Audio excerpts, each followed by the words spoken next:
Hey, team players. Today we're going to be discussing the fantasy implications of the Denver Broncos. And the reason we're going through team by team is because you have to know what the teams are going to do, how they're going to treat these players, and get a broader scope of the story than just looking at their stats exclusively. So when we look at the Denver Broncos, they are one of the three teams that had a massive, almost unmeasurable upgrade in philosophy and coaching. Just flat out, they didn't have it last year. And the team struggled as a result. But one thing that we have to start with is this team has put a lot of resources into its skilled players. Mm-hmm. But their offensive line isn't horrible based upon the high picks. According to Pro Football Focus, it's the 11th best offensive line. So when we look at this team, it has a ton of great offensive building blocks if you believe that Sean Payton can make Russell Wilson a good quarterback. That is the starting black and white point of all Denver Broncos. Is Russell done, or was it just because he had a horrible coach and no one could have survived that? That's the question to me, because as I look at the individual receivers, sure, there's questions upon which one you should go with, because Russell Wilson does a very good job at distributing the ball. It's also a little concerning to me, if I was one of those receivers, knowing that the first thing the Hall of Fame coach did was draft a receiver. Like his first draft pick as a Bronco is a receiver. Mm-hmm. So what does that say for the future of Judy, even though he just got that fifth-year extension, and Sutton and KJ Hamler, who basically seems like a wasted second-round pick at this point? So when I look at that room, it seems like it's so uber talented that they can put out at any given play 4 players that were drafted in the first or second round and have a projected starter from last year on the bench. So they have talent all over this receiving room, which kind of makes it hard to fit. This isn't like a Diggs where we're giving the ball to. Mm-hmm. And part of me asks, is that a poor way to team build? Like, should it just be, I know who I'm going to and he's my guy? So I don't know. Here's the thing about Russell Wilson. He's been in teams like this before. Mm-hmm. With Seattle. Seattle had Lockett and Metcalf. Sure. And a lot of people going into last year where they were drafting Russell Wilson fairly high. I was one of those people who got Sutton and Judy because I was like, well, if it's going to be like Lockett and Metcalf, that's not a bad position to be in. And you just start both of them and hope for the best. Yeah. But the problem that we saw last year was the coaching was very, very bad for the Denver Broncos. We expect with Sean Payton a huge, monumental upgrade in the coaching of this team. You expect an upgrade offensively as well. And you would hope that Russell Wilson, as a historically a good player, would come back and bounce back, just as we were saying about Aaron Rodgers with the injury last year. It put his numbers down a bit. Well, Russell Wilson was a calamity last year for Russell Wilson. But we saw, as soon as that coach was fired, Russell Wilson had he couldn't hack it. 3 games of over 20 points. And that's what we're looking for out of our fantasy quarterback. We're not looking for 8 points. We're not looking for, 15. We're looking for a solid more than 20, yeah. And so you look at it and you say, well, the Denver Broncos, their schedule was not that great this year for them. They face the AFC East, they face the AFC, or they face the NFC North, they face their own division, and they have a couple flyers within there, with Cleveland. But that NFC North doesn't play defense. But back to the point I was making about Russell Wilson is that you were drafting Russell Wilson fairly high last year if you were taking him. Now he's going below Kirk Cousins. His ADP has just tanked. And so if you're taking a chance on the Denver Broncos, most of the Denver Broncos players outside of Jerry Jeudy are 7th round and below. And so you take a look and you say, well, what's the reason that Jerry Jeudy is 5th or 6th round, but Cortland Sutton is 7, 8, 9? Because Jerry Judy's built like a specimen. He should be amazing. You look at it last year and you look at the numbers of Jerry Jeudy and you look at the numbers of Cortland Sutton. They were almost identical. And the only difference between Judy and Sutton was the touchdowns. Judy had 6, Sutton had 2. And you look at it and you say, well, Bob, that doesn't sound like that's worth 3 rounds to me. Well, touchdowns fluctuate. Touchdowns fluctuate, but we know, historically speaking, that in the long game here, Judy has gotten more of those plays when it matters. Well, let's look at the results here. As the Denver Broncos offense last year, they only converted on third downs 29% of the time. There is no way that number gets worse. It's basically impossible. And they're probably going to be closer to league average, which is around 40. So you're now looking at vastly more times on the just being on the field. And as a result of that by itself, you're looking at both of the players probably getting an additional 20 targets, which is about 12 extra catches. And 12 catches in a PPR league, counting the yardage and whatnot, is going to transfer to roughly 1.33 a game. And that's what really adds up for being value here. So last year, I was totally off the Denver bus.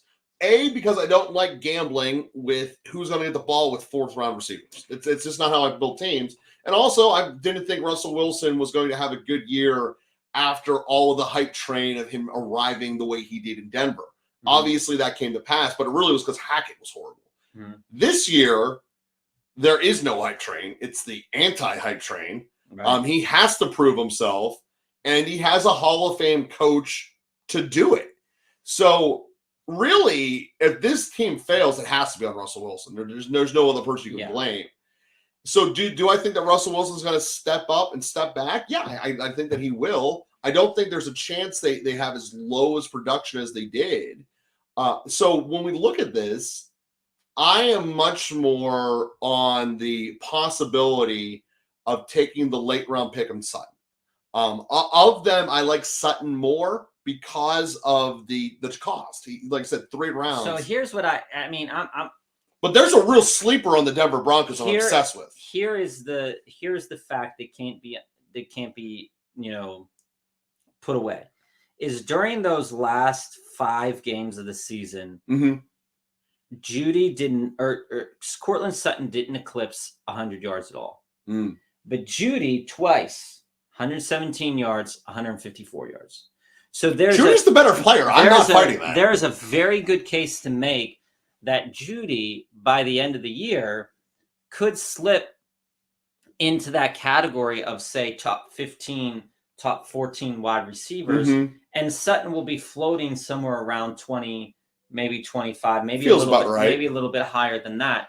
But on a game-by-game basis, I feel that Judy's a bigger playmaker. He is. And so, therefore has a little bit better of an opportunity. Yeah, this is just like Seattle. Metcalf is a world better player than Lockett, but Lockett's so produced. So when you look at it, and taking that as an example from this past year as well, DK Metcalf is getting drafted in the 3rd, 4th rounds, whereas Tyler Lockett's getting drafted in the 9th and 10th rounds of fantasy leagues. This is the same situation as Sutton and Judy. It's almost paralleled, except to a lesser. They're younger. You floated down a couple of rounds.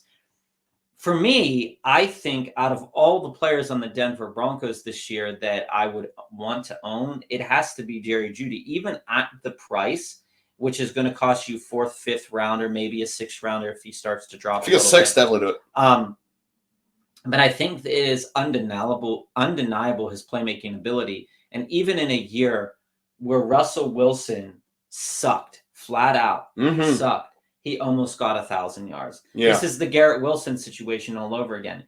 Even in a situation where where their quarterbacks played bad, the wide receivers stood out. And just to say this is that Judy's targets, he did this on 67 catches on 100 targets. Sutton did it on 109, had about 100 less yards. If Russell Wilson has better games, you can definitely project that those targets for Judy are going to go up. Mhm. Therefore, the receptions could go up. Therefore, those yards could go to 1,100 potentially. Mhm. And those touchdowns probably will stay either the same or go up Well, slightly. it can't go down. Or go up slightly. And so that's why I really like Judy at his current position. Another player that we're not talking about that a lot of people do like, and it's not a player that Joe likes at all, is Greg Dulcich. Greg Dulcich as a tight end has a good amount of value in the round that you're drafting him. You're taking him probably 12th, 13th, 14th round. And believe it or not, he was a decent target for Russell Wilson last year. Everybody thought last year, Albert O, he's going to be the guy. He wasn't. And if you go and you look at the numbers for Greg Dulcich, so Greg Dulcich last year, rookie tight end, which are hard to be good. It's hard to be good as a rookie tight end. Hard to be good as a rookie tight end. Caught 33 balls on 55 targets, 411 yards, 12 yards per reception, and 2 touchdowns. You're saying, Bob, that's not good. Well, yeah, it's not good at all. But you didn't draft Greg Dulcich to be that good. What you're doing this year for Greg Dulcich, you probably already have another tight end. If you're in a PPR league, you're probably targeting guys like Higbee. Maybe you go after Cole Kmet. Maybe you go after David Njoku. Maybe you draft somebody high like Hawkinson or Kittle. Maybe you drafted Kelsey really high. And you're saying to yourself, okay, well, what am I doing with one of my last picks? Well, Greg Dulcich is a good option as one of those last picks because he had 411 yards as a rookie. If you project that forward, and ESPN's projecting about 500 and some yards, but Sean Payton, we know, can use weapons in different ways.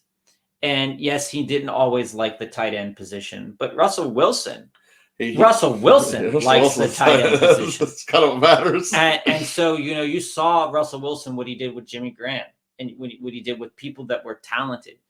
Greg Dulcich, there's a good statement to be made that if you're looking for a last round tight end or a back end tight end there, that if you project Greg Dulcich to get just a little bit more, he's right there with the average tight ends, and you're taking him at a below average price. And that's kind of what you're looking for in this tight end market, is that, can I get a guy late that's going to produce something good? Because I don't want to waste a pick early. I'm not saying waste a pick, but I'm saying, if you take Kelsey or Mark Andrews, you're probably not taking another tight end. You're not. But if you take Njoku or Waller, you might play the matchups a little bit. You might play matchups a little bit. And Dulcich has a good frame, good ability. He showed it last year.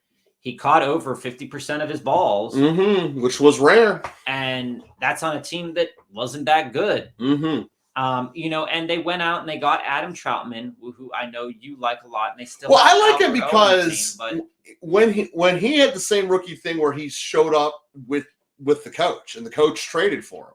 So that's a sign of him showing an interest in him at least. But the thing that I want to make the overall assessment with this year's Denver Broncos, I believe they're going to play like last year's Tampa Bay Bucks. The running game for them is essentially not going to be a viable option. And the reason is Javonte Williams never recovered from his injury. I feel really bad for the guy. He was one of the best running backs in that class. He's done. And he's not going to be he's not going to be their starting running back come October. And that's why the Denver Broncos, to me, had the absolute best sleeper in the draft in P. Ryan. P. Ryan was the third down back in Cincinnati last year. And when he played, he produced very well, especially in the receiving category.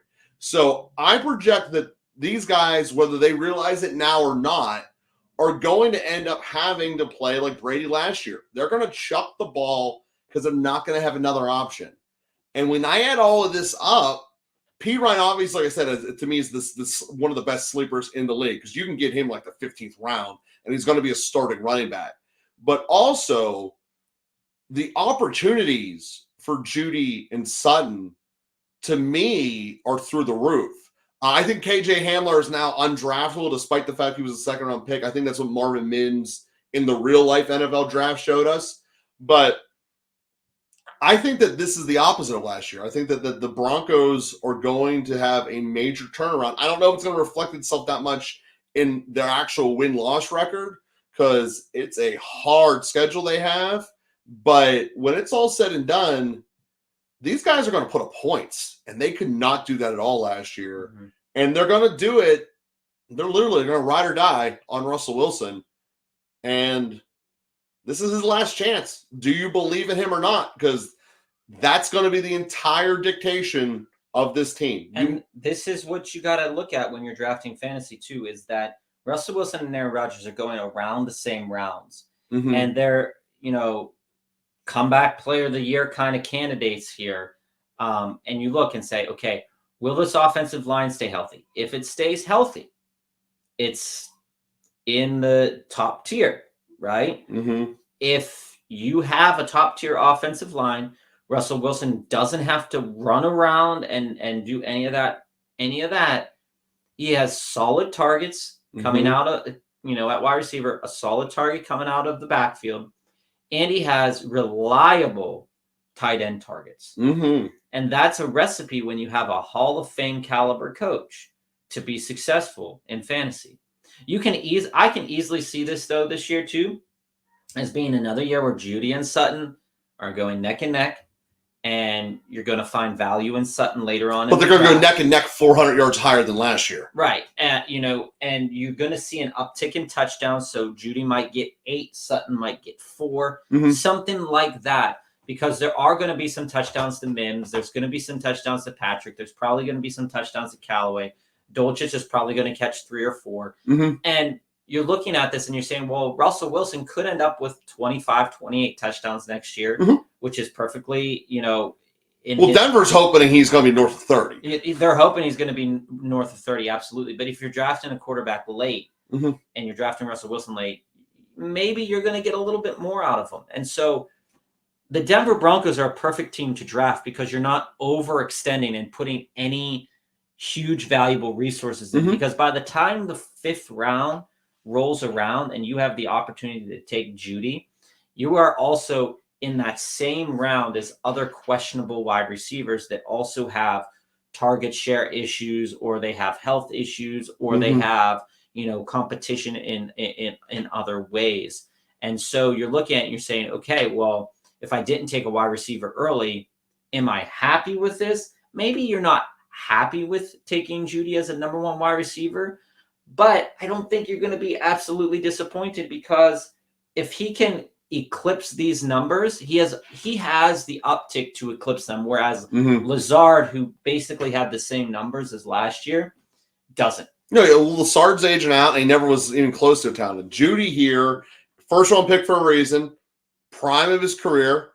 It's really time for him to step up. And when we look at this Denver team overall, there are no excuses. This team should be, and quite frankly, they're probably in the NFC, they would be a playoff team. But it's hard to make the playoffs as 3 teams out of 1 division, especially when you're playing the East. So it's going to be very challenging for them, but I do think that Russell's going to put us points. I think that's definitely the thing of the year.